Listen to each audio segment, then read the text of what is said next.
दुनिया की सबसे बड़ी पैदल सेना बनी इंडियन आर्मी। दूसरे नंबर पर उत्तर कोरिया की सेना। भारतीय सेना ने पैदल सैनिकों के मामले में अपने पड़ोसी देश चीन को पीछे छोड़ दिया है। यही नहीं, चीन अब पैदल सैनिकों की सूची में तीसरे नंबर पर पहुंच गया। इसी सूची में दूसरे नंबर पर उत्तर कोरियाई तानाशाह किम जोंग उन की सेना है। चीन और पाकिस्तान दो मोर्चे पर खतरे का सामना कर रहे हैं। भारत के पैदल सैनिकों की संख्या बढ़कर करीब 12,40,000 पहुंच गई है। जापान के रक्षा मंत्रालय की ताज़ा रिपोर्ट के मुताबिक उत्तर कोरिया सैनिकों की संख्या 11 लाख और चीन के सैनिकों की संख्या 9,80,000 है। रिपोर्ट के मुताबिक चीन इन दिनों सेना को और ज़्यादा मारक बनाने के लिए बड़े पैमाने पर सुधार कर रहा है। यह चीनी सेना के इतिहास में सबसे बड़ा सुधार है। उसने सेना में 3 लाख सैनिक घटाए हैं। चीनी राष्ट्रपति ने 2015 में सैन्य सुधारों की शुरुआत की थी। जापान के रक्षा मंत्रालय की रिपोर्ट में दावा तीसरे स्थान पर चीन की सेना है।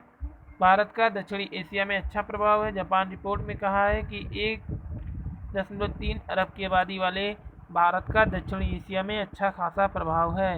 हिंद महासागर के मध्य में स्थित होने के कारण भारत की रणनीतिक स्थिति बेहद महत्वपूर्ण है। भारत एशिया प्रशांत सागर को जोड़ने वाले व्यापारिक मार्ग को जोड़ता है। भारत ने इस क्षेत्र में अपनी स्थिति और मजबूत की है। दुनिया उसकी ओर उम्मीद भरी नज़रों से देख रहा है।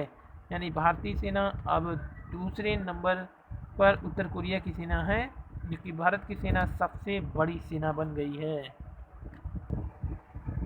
भारत में ये चिंता भी है। रिपोर्ट के मुताबिक भारत की चीन से लगी सीमा है, जिसका सीमांकन नहीं हुआ है। भारत में कई जाति, धार्मिक, सांस्कृतिक, भाषाई समूह हैं और नक्सलियों की गतिविधियों को लेकर चिंता है। भारत पाकिस्तान सीमा पर इस्लामिक आतंकवादी चिंता का विषय बने हुए हैं। चीन और पाकिस्तान से घिरा भारत लगातार अपनी सेना को आधुनिक बना रहा है। इसके लिए वह अमेरिका से लेकर रूस तक हथियार खरीद रहा है। देश के पहले सीडीएस जनरल बिपिन रावत बने। आज ही के दिन 1958 में देश के पहले chief of defence staff CDS Bipin Rawat का जन्म उत्तराखंड के पौड़ी में हुआ था। शुरुआती पढ़ाई कैम्ब्रियन हाई स्कूल देहरादून और सेंट एडवर्ड स्कूल शिमला में हुई। बाद में राष्ट्रीय रक्षा अकादमी खड़गवासला पहुंची। 16 दिसंबर 1978 को 11 गोरखा राइफल की 5वीं बटालियन में कमीशन मिला। वे दिसंबर 2016 में देश के 27वें थल सेना प्रमुख बने। रक्षा अध्ययन में पीएचडी और एमफिल की। परम विशिष्ट सेवा मेडल, उत्तम युद्ध सेवा मेडल सहित कई सम्मान मिले। 31 दिसंबर 2019 को प्रथम सीडीएस इंडिया के बने। जनरल बिपिन रावत। टीवी धारावाहिक महाभारत के दूरदर्शन पर एक बार फिर प्रसारित होने पर कृष्ण, द्रौपदी, कर्ण, युधिष्ठिर, गांधारी, दुर्योधन की भूमिका निभाने वाले अभिनेताओं ने जागरण के पाठकों के लिए उस दौर की यादें साझा की। भगवान कृष्ण का किरदार निभाने वाले अभिनेता नीतीश भारद्वाज ने बताया कि महाभारत के कलाकार की प्रसिद्धि दुनिया भर में थी। खुद उनकी प्रसिद्धि का आलम यह था कि पाकिस्तान से भी प्रशंसक के पत्र आते थे। महाभारत को मिली अपार सफलता के कारण पर नीतीश ने कहा कि उसकी वजह चोपड़ा साहब के प्रोडक्शन की ताकत, उनकी दूरदृष्टि, मजबूत सोच, टीम और काम को अंजाम देने की क्षमता थी। पीड़ित नरेंद्र शर्मा जी की कहानी बयां करने का अंदाज, डॉक्टर राही मासूम रजा के अमर संवाद और प्रत्येक अभिनेता की प्रतिबद्धता की यह देन है। भगवान श्री कृष्ण के चरित्र के बारे में 56 वर्षीय इस अभिनेता ने कहा, मैं मानता हूँ कि मुझे विधि लिखित तौर पर यह भूमिका मिली। शायद मैं इस भूमिका के लिए ही जन्मा। वैदिक अध्ययनों में मेरा ब्रह्मचार्यवादी परवरिश, वहाँ की विचारधारा मार्गदर्शन, मुझे महाभारत से संबंधित मराठी और हिंदी साहित्य से अवगत कराने के लिए मेरे पिता ने मुझे संस्कृत भाषा सिखाई और वरिष्ठ जनों के मार्गदर्शन में सर्वश्रेष्ठ मराठी थिएटर प्रशिक्षण का ज्ञान मिला। मेरी सफलता का सारा श्रेय मेरे जीवन के इन स्वर्गदूतों को जाता है। आज के युवा भाग्यशाली हैं। इस तरह के असाधारण धारावाहिक का प्रसारण फिर से किया जा रहा है। यह गीता के अमर दर्शन को समझाने का मौका है। नई पीढ़ी के युवाओं को संवाद पर ध्यान केंद्रित करना चाहिए। यह मानव संघर्ष की कहानी के सभी पहलुओं के लिए प्रासंगिक है। आने वाले समय के लिए भारत की विरासत का सबसे अच्छा हिस्सा है, जिसे आज की पीढ़ी देख रही है या जिसी से सीखे और समझे।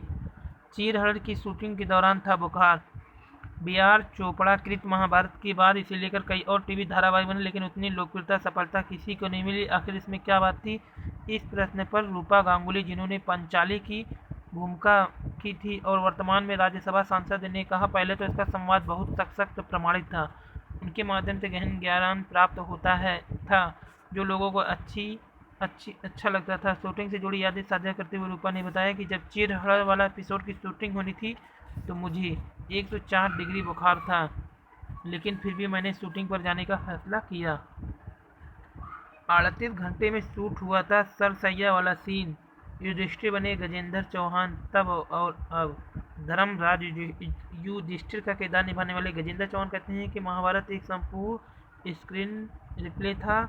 उसमें आत्मा थी, आत्मा का अर्थ लेखन, कहानी, संवाद से है। इसमें वह सब कुछ था जो मानव जीवन में होता है। हर किसी को लगता था कि उसके घर में एक युधिष्ठिर, दुर्योधन, शकुनी, अर्जुन है। उन्होंने बताया कि भीष्म पितामह का बाड़ों की सैया पर लेटने वाला सीन 38 घंटे में शूट हुआ था। पूरी यूनिट लगातार काम कर रहा था क्योंकि भीष्म की भूमिका निभा रहे मुकेश खन्ना अपनी जगह से उठ नहीं सकते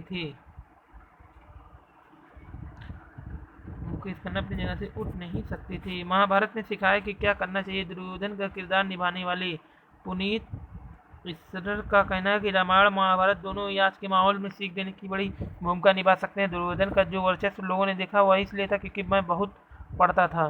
चोपड़ा साहब ने मुझे भीम का किरदार ऑफर किया था, मैंने कहा कि मैं दुर्योधन बनना चाहता हूँ।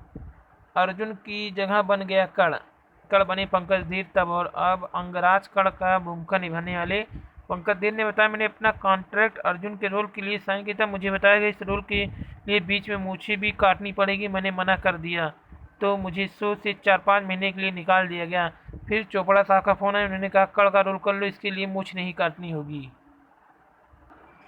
महामारी के बीच वीडियो चैट ऐप्स का बढ़ता कारोबार।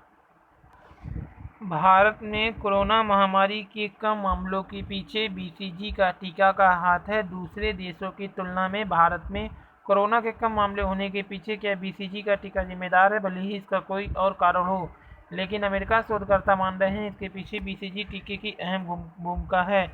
अगर यह बात सिद्ध हो जाती है तो यह टीका कोरोना से लड़ाई में गेम चेंजर साबित हो सकता है। कोरोना का प्रकोप फैलने पर अमेरिका सहित दुनिया के कई देशों की आशंका थी कि यह विशाल आबादी वाले भारत में बड़े पैमाने पर मौत होगी, लेकिन अभी तक जो पैटर्न है उसकी आशंका गलत साबित हुई। अमेरिका वैज्ञानिक का मानना है कि भारत में नवजात बच्चों का वैसलेस कलमेंट गुएरिन बीसीजी टीका देने की जो परंपरा है उसके कारण कोरोना का इतना प्रभाव नहीं रहा, जबकि इटली, नीदरलैंड, अमेरिका जहां बच्चों को यह टीका नहीं दिया जाता, संक्रमितों की संख्या, मरने वालों की संख्या बेतहाशा बढ़ रही है। New York institute of technology biochemical sciences के असिस्टेंट प्रोफेसर गोजालो उर्ताजू ने कहा, इस संबंध में किए गए अध्ययन पर हमने पाया कोविड-19 से निपटने में बीसीजी कारगर हो सकता है। इसी अध्ययन की रिपोर्ट अभी प्रकाशित होनी है। अमेरिका में कोरोना के अब तक 1,90,000 से अधिक मामले आ चुके हैं, जबकि 20,000 से ज़्यादा मौतें भी हो गई हैं।